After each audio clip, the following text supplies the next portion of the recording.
자, 오늘은 하나님의 복과 공의의 심판이라는 제목으로 하나님 말씀을 함께 나누겠습니다. 하나님은 땅의 사람에게 복을 명하셨습니다. 하나님께서 명하신 이 복은 생육하여 번성하여 땅에 충만하라는 복이었습니다. 그러니까 우리가 하나님으로부터 지음받고 하나님의 형상의 모양으로 지음받은 인간들에게 하나님이 복을 명하셨다라고 하는 것은 우리 모든 인생들은 하나님이 주시는, 하나님이 명하시는 복을 받을 수 있는 존재, 그 복을 누릴 수 있는 존재, 또 그 복을 기업으로 삼을 수 있는 존재로 하나님이 우리를 귀하게 삼으셨다라는 의미가 됩니다. 그러니 하나님이 복을 명하실 때 나와 내 가정이 하나님이 명하신 복으로 복을 받기에 합당한 자가 되는 것, 하나님이 주신 복으로 복 받으려고 하는 사모함에 있는 것, 이것이 정상적인 사람이고 정상적인 신앙생활이다라고 볼 수 있습니다. 그렇지만 하나님이 명하신 복을 알지 못하거나 하나님이 복을 명하셨다 할지라도 그것을 나와 무관하다라고 생각한다면 하나님은 그와 같은 자에게 진주를 돼지에게 주지 않으면 같이 하나님이 명하신 복의 가치를 알지 못한 자에게는 하나님이 그 복을 허락하지 아니하신다라는 것 또한 우리는 알아야 됩니다. 따라서 우리는 하나님이 복 주시는 이시를 알고 우리가 하나님이 주신 복으로 복 받으려고 하는 것, 이게 바로 우리의 믿음이고 우리가 마땅히 가져야 될 신앙생활이다라고 말할 수 있는 겁니다. 그러면 생육하고 번성의 땅에 충만하라고 하는 것이 하나님께서 모든, 하나님이 만드신 모든 피조물들에게 허락하신 복이냐 하면 그렇진 않아요. 하나님이 하늘에 대하여, 땅에 대하여, 바다에 대하여 생육하고 번성하라고 하지 않으셨죠. 하늘의 별들을 만드시면서 별들에게 너도 생육하라, 번성하라 하지 않으셨죠. 하나님께서 생육하고 번성의 땅에 충만하라 하신 그 피조물들은 곧 살아있는 것들, 생명 있는 것들, 곧 하나님이 생명을 주어 살게 한 것들에 대해서만 하나님이 번성하라는 복을 허락해 주셨지, 나무나 또 짐승처럼 살아있는 것들에게 주신 복이지 돌이나 아니면 구름이나 하늘의 별들처럼 어떤 생명 없는 것들, 그것은 똑같이 하나님이 만드셨다 할지라도 그것들에게는 하나님이 생육하거나 번성하여 땅에 충만하라는 복을 명하지 아니하셨습니다. 이 생명 있는 자들에게 주신 복, 그 생육하고 번성의 땅에 충만하라는 복은 바로 하나님이 우리에게 허락하신 하나님의 약속이고 하나님의 명령이다라는 것을 우리가 알아야 합니다. 자, 그런데 이 생육과 번성의 땅에 충만하라는 이 복은 살아있는 모든 것들에게 허락하신 복인데, 그런데 사람에게는 다른 생물들에게 주지 않은 복을 더하여 주셨단 말입니다.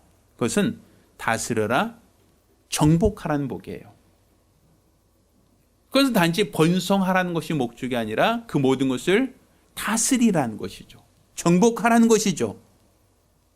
이는 하나님의 형상의 모양으로 지음받은 우리 인간들에게만 허락하신 복이다라고 볼 수 있어요. 사람들은 이 다스리고 정복하라고 하는 것이 결과적으로는 환경 파괴를 야기하였고 인간들이 무분별한 자원 채취로 말미암아 열대림이 무너지고 또 이것으로 인한 환경 파괴, 공해가 생겼다라고 사람들은 잘못된 이야기를 합니다. 다스리고 정복하라는 이 세계관으로 말미암아 지구가 멍들었다라고 얘기하는 것이죠. 그렇지만 하나님께서 말씀하신 다스려라, 정복하라는 것은 환경 파괴하라는 목적이 아닙니다.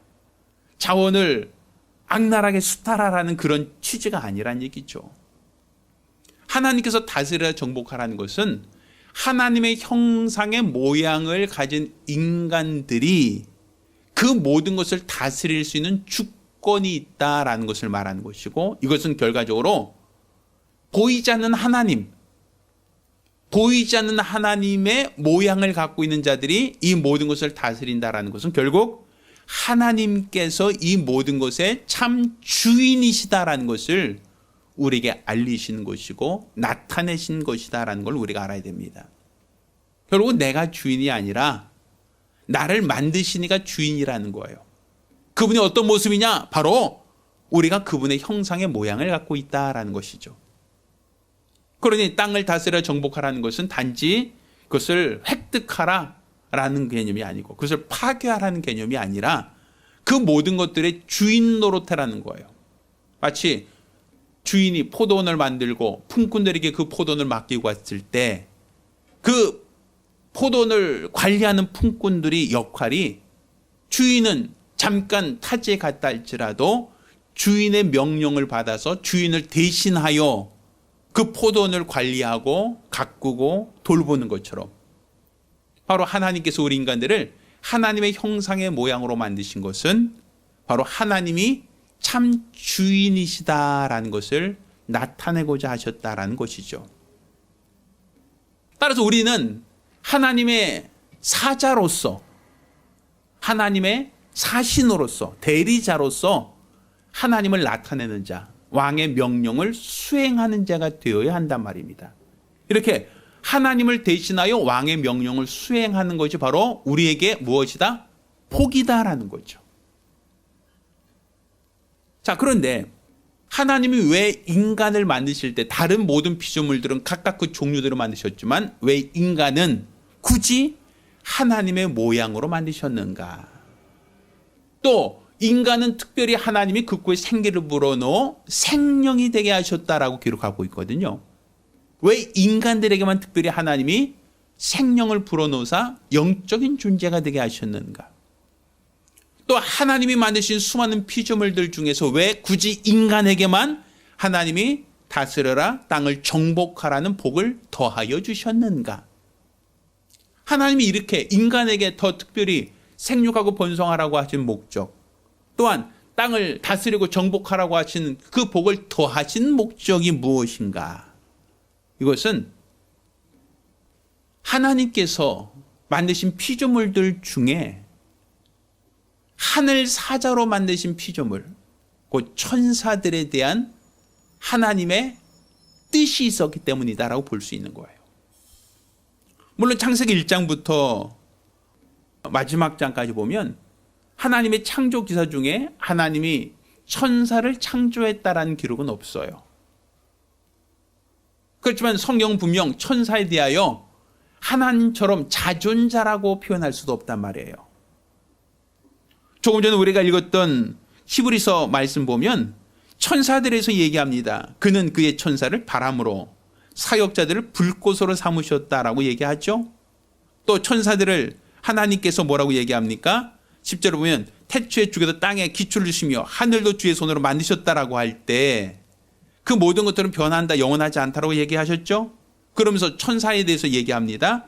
13절에 어느 때 천사 중 누구에게 내가 내 원수로 내 발등상 되기까지 너는 내 우편에 앉았으라 하셨느냐. 그렇게 안 했다는 얘기죠.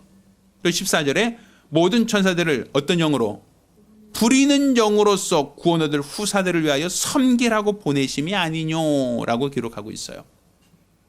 하나님이 천사를 만드시고 그들에게 역할을 부여하실 때 부리는 영으로 만들었다는 거죠. 분명 첫째 날에도 천사 만들었다는 기록 없습니다.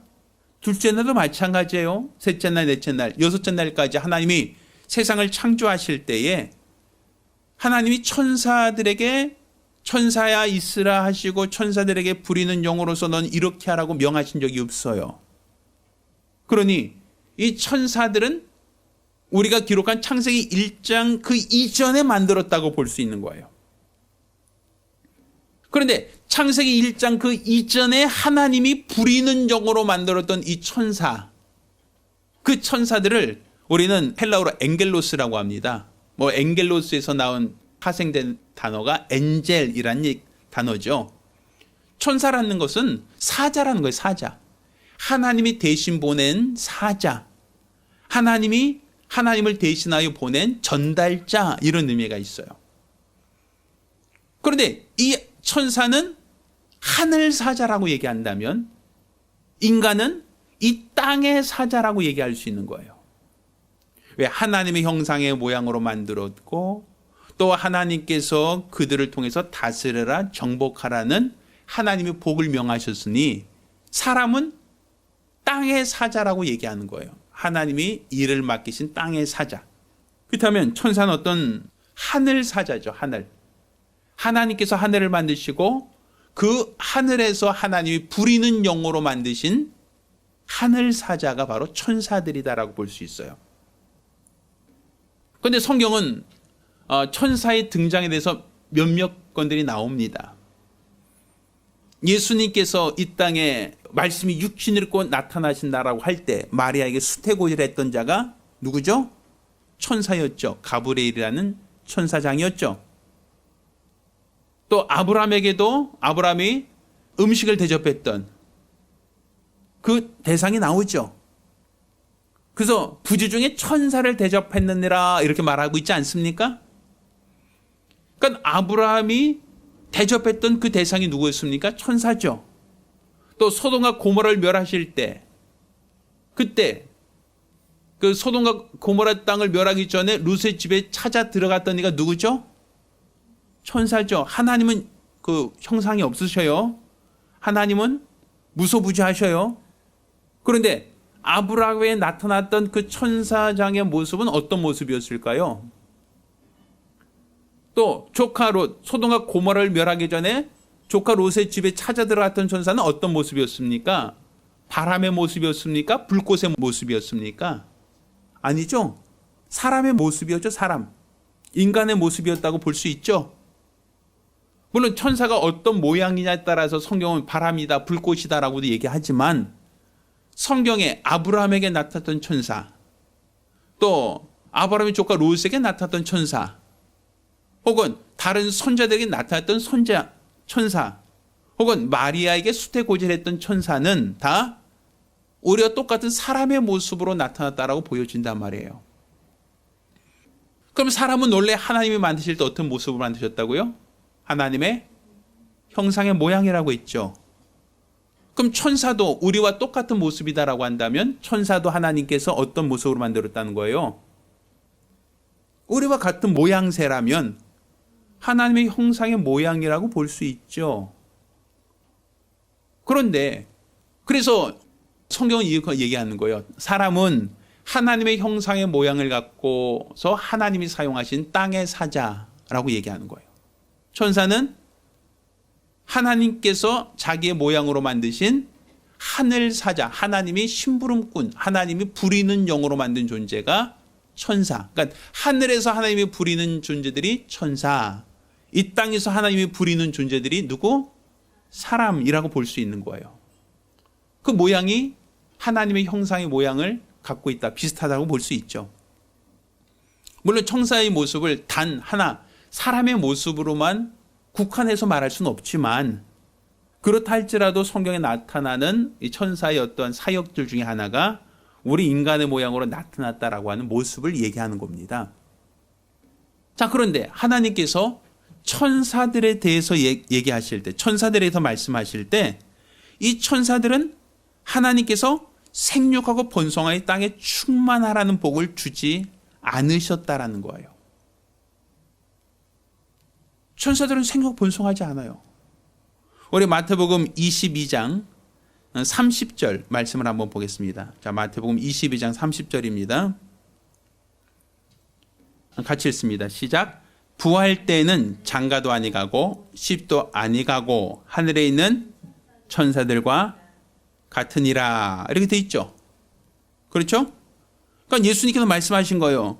자, 부할 때는 시집이나 장가를 가지 않는다. 하늘에 있는 천사와 같다라고 되어 있죠. 그럼 천사들은 결혼한다는 겁니까? 결혼하지 않는다는 겁니까? 결혼하지 않는다는 것이죠.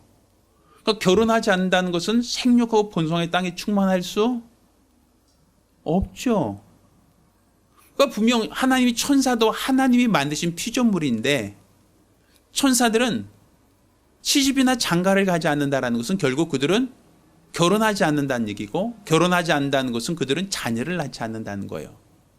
곧 하나님께서 천사에게는 생육하고 번성하여 땅에 충만하라는 복을 주지 않으셨다는 얘기죠.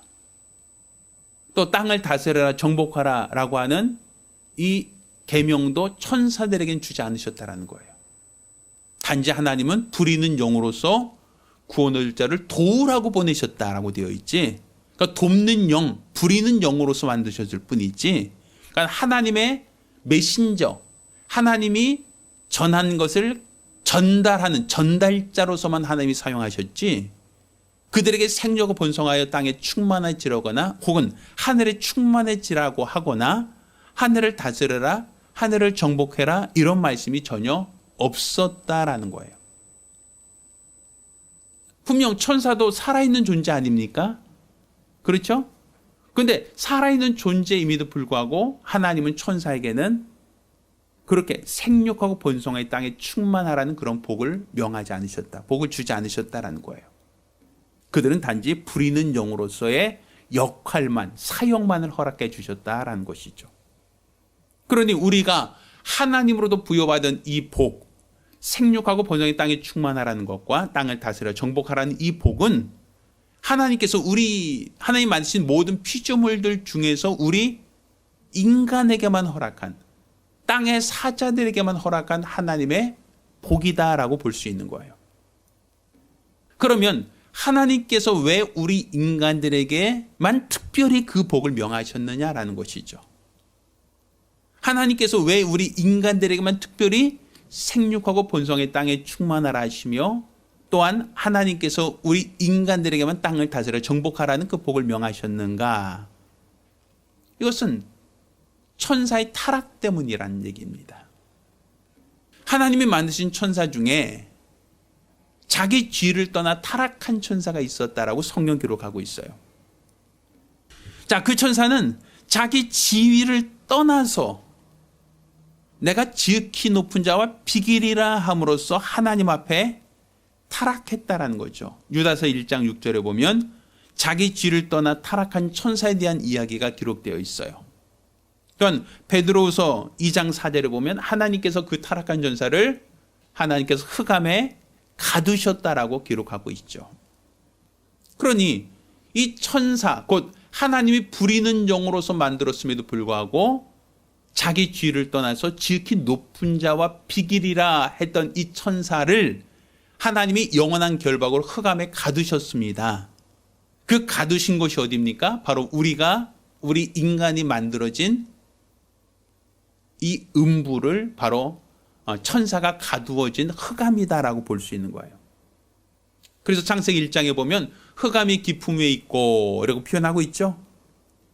이 바로 그 흑암이 하늘에서 타락한 천사를 가두어둔, 자기 죄를 떠나 타락한 천사를 가두어둔 것이 흑암이고 바로 하나님이 빛 있으라 하셨던 그 창조는 바로 그 빛으로 어둠의 권세, 곧 하늘에서 타락한 어둠의 권세자를 심판하겠다는 하나님의 의중을 드러낸다는 것이죠.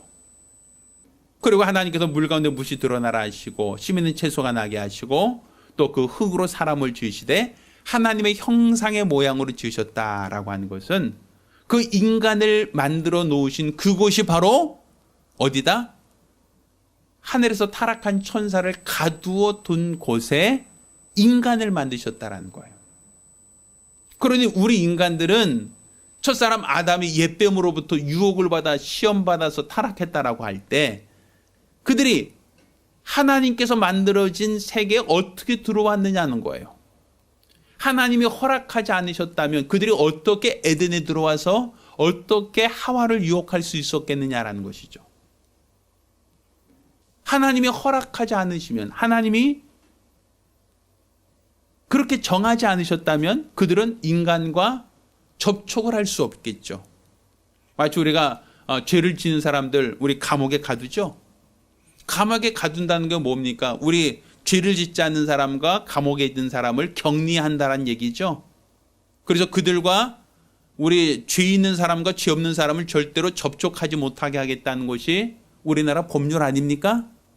얼마 전 흉악한 성폭력 범죄자가 이제 출소를 한다라고 할 때 그것 때문에 그 동네 사람들이 굉장히 들고 일어났던 적이 있어요.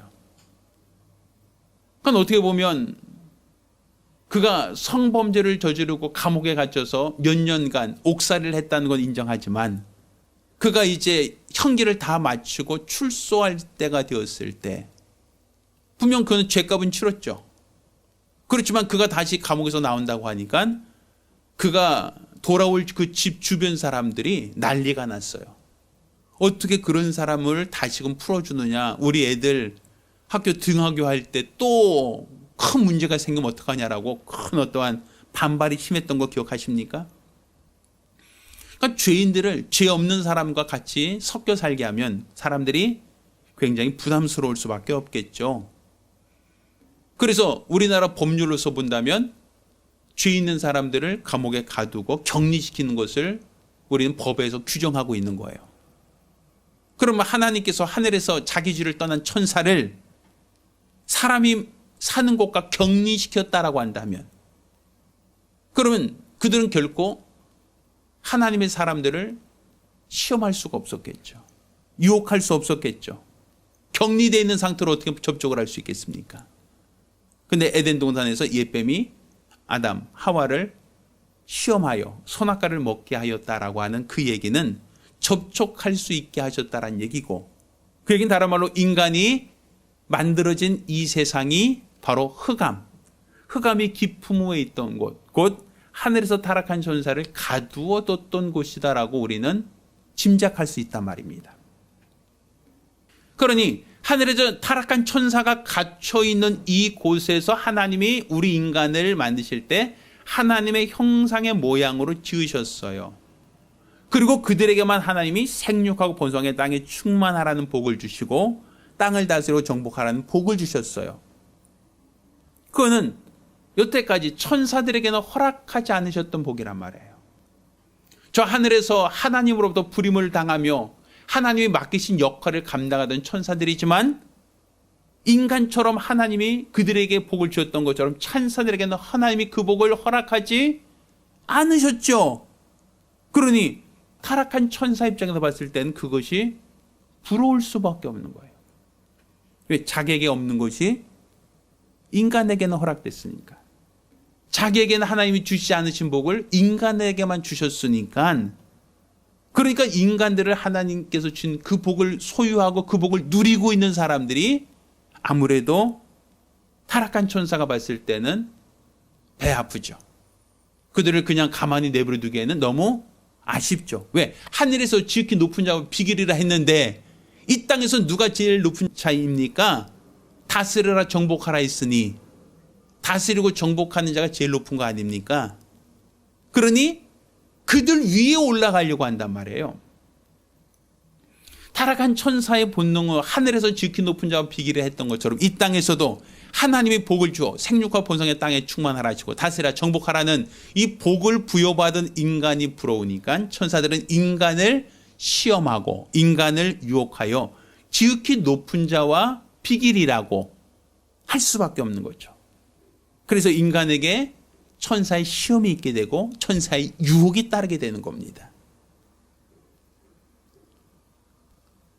천사가 예수님께서 이 땅에 오셨을 때 네가 하나님의 아들이냐? 그렇게 얘기하잖아요.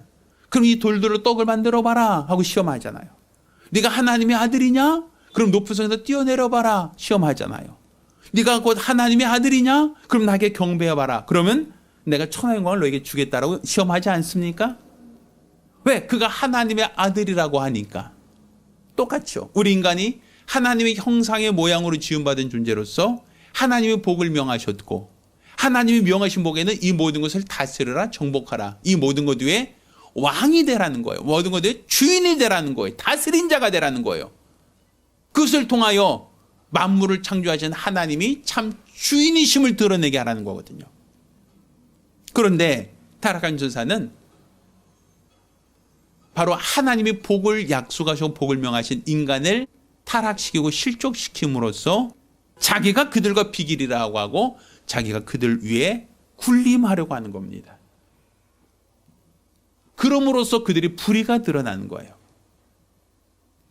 하나님이 계명을 주시고 복을 약속하신 자들에게서 그 복을 누리지 못하게 하는 게 바로 누구 역할이었다? 천사의 역할, 타락한 천사의 역할이었다라는 것이죠. 복을 시샘하여 그들이 복을 받는 것을 거부하고 그들이 복 받는 것을 어떻게 하든지 방해하려고 했던 것이 바로 타락한 천사의 사역이다라는 거죠. 그러니 천사들은 오늘날도 뭘 우리에게 시험하겠습니까? 우리 인간들이 복 받기를 원하지 않죠? 하나님이 약속한 복으로 복 누리는 것을 원하지 않겠죠? 그러니 어떻게 하겠습니까? 할 수만 있으면 생력과 번성의 땅에 충만하라는 이 복을 복이라고 여기지 않게 한단 말이에요.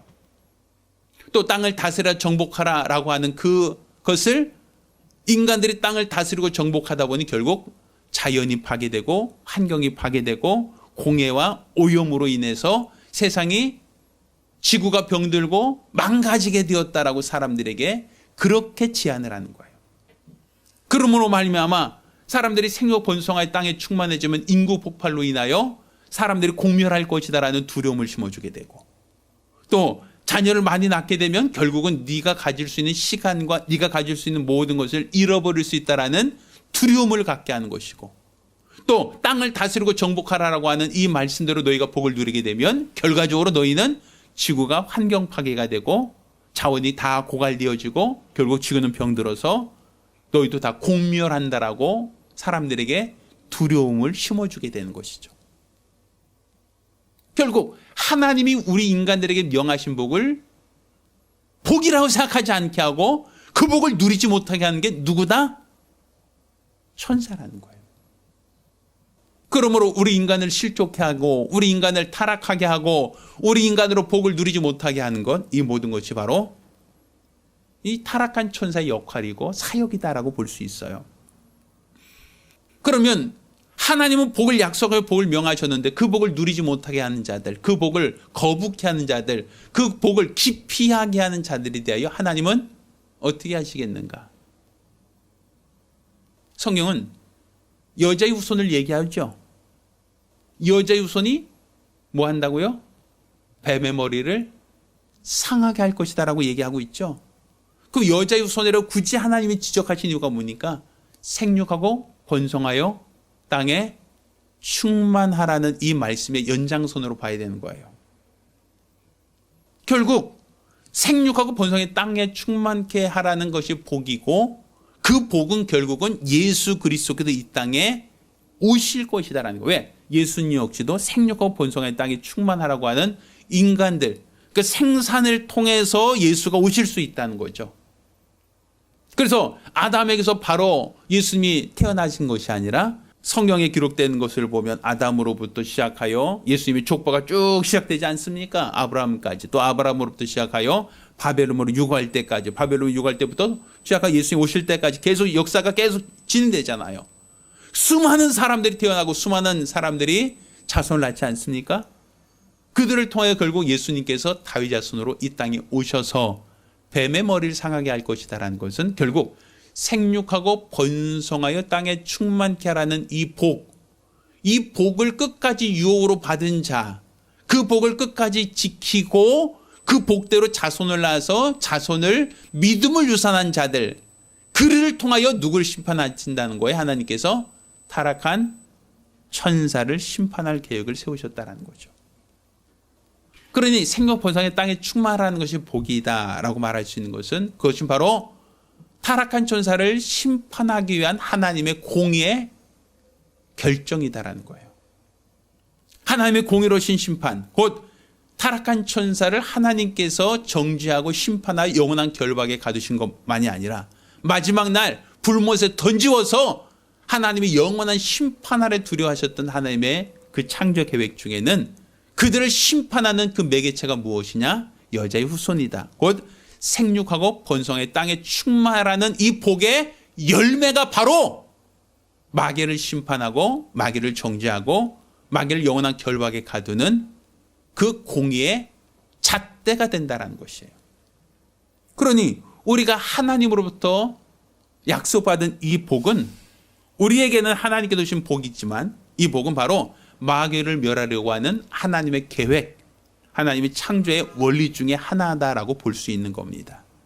그래서 하나님은 천사에게 주지 않은 복을 우리 인간에게 허락하신 이유가 무엇인가? 그건 우리 인간들을 통하여 누구를? 하늘에서 타락한 천사를 무엇하려고? 심판하려고, 공의로서 심판하려고 하는 하나님의 원대한 계획의 일환이다라고 볼 수 있는 겁니다. 여러분 모두가 하나님이 주신 복으로 복받으며 하나님이 주신 복으로 복을 누리며 이로써 하나님의 공의 심판하실 때에 하나님 앞에 잘하이다로 칭찬받을 수 있는 복되고 거룩한 성도들이 되기를 예수 이름으로 축원합니다. 할렐루야. 기도하겠습니다. 우리가 기도하실 때에 나와 내 가족 모두가 우리 하나님의 주시는 복으로 복받기를 사모합니다. 복을 누리게 하시고 그 복받기에 합당한 자들이 될 수 있도록 도와주시옵소서. 어떤 시험과 유혹이 있다 할지라도 왜곡되지 않고 하나님이 주신 복으로 복을 누리기 원하오니 역사해달라고 간절히 사모하며 한 목소리로 기도합니다.